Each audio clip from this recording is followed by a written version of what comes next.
एक बार पुनः आप लोगों का स्वागत है फैक्ट ऑफ ज्योग्राफी में। आज हम आप लोगों को बताएंगे कि वायुमंडल क्या है और वायुमंडल से संबंधित महत्वपूर्ण प्रश्न जो लगभग हर एग्ज़ाम में आते हैं। आसान टॉपिक है लेकिन अक्सर लोगों के गलत हो जाते हैं क्वेश्चन। तो वायुमंडल का अगर हम शाब्दिक अर्थ देखा जाए तो वायुमंडल दो शब्दों से मिलकर बना है, वायु प्लस मंडल। वायु का अर्थ होता है विभिन्न गैसों का मिश्रण और मंडल का मतलब होता है चारों ओर। तो हमारे पृथ्वी को जो चारों ओर वायु का आवरण घेरे हुए है उसको हम वायुमंडल कहते हैं। शाब्दिक अर्थ हो गया जिसका कंपटीशन के इससे बहुत महत्वपूर्ण योगदान इसमें नहीं होता, इससे कोई क्वेश्चन उस तरीके से नहीं आता है।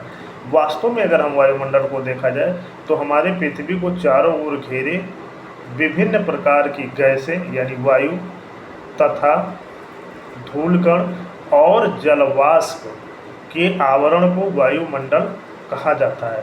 तो वास्तव में वायुमंडल के अंतर्गत जो घटक होते हैं या संगठन होता है उसमें तीन चीज़ें सम्मिलित होती हैं।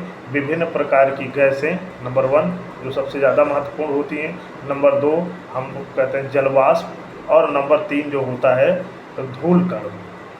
एक एक करके हम थोड़ी सी व्याख्या इसकी ज़रूर करेंगे। यदि वीडियो हमको बड़ा बनाना चाहिए लेकिन आजकल लोग छोटा वीडियो देखते हैं तो हमको बनाना पड़ता है।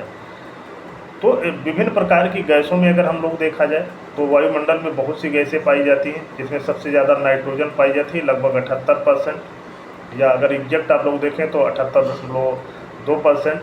इसके नंबर 2 पे जो गैस हमारे वायुमंडल में पाई जाती है वो ऑक्सीजन है लगभग 21%, या एग्जैक्ट अगर आप लोग देखें तो 20.94%। तीसरी जो प्रमुख गैस होती है आर्गन गैस है जो 0.93% है, और चौथी जो हमारी गैस है वो कार्बन डाइऑक्साइड है जो 0.36% है।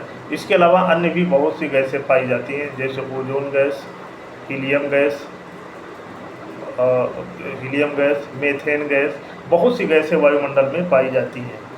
अब अगर हम लोग देखा जाए, अब हम चर्चा करेंगे कि जो जलवाष्प होता है, जलवाष्प वायुमंडल में 0 से लेकर 4%, ध्यान देखिएगा 0 से लेकर 4% तक हो सकता है, 4% से ज़्यादा नहीं होगा और 0 से कम तो हो ही नहीं सकता। जलवाष्प जो होता है वायुमंडल में 2 रूपों में पहुंचता है, एक वाष्पीकरण की क्रिया द्वारा और एक वाष्पोत्सर्जन की क्रिया द्वारा। वाष्पीकरण की क्रिया हम कहते हैं जब जल किसी जलीय भाग से जलवाष्प बन के वायुमंडल में पहुंचता है तो उसको हम लोग क्या कहते हैं, वाष्पीकरण कहते हैं। और वाष्पोत्सर्जन जिसको ट्रांसपायरेशन भी कहा जाता है, जब विभिन्न पेड़ पौधों की हरी पत्तियों का पानी सूर्य की किरणों से जब पड़ती हैं भाप बन के वायुमंडल में जाता है तो उसको हम लोग कहते हैं वाष्पोत्सर्जन। तो वायुमंडल में जलवाष्प 2 रूपों में पहुंचता है। इसके अलावा जो तीसरा पार्ट है वायुमंडल का वो है धूलकण।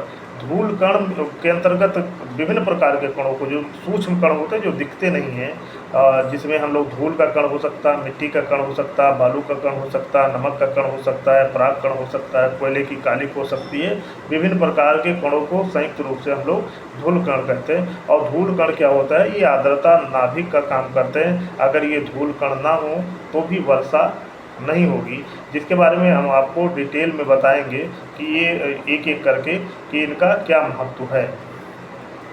आज के लिए फिर इतना ही, धन्यवाद।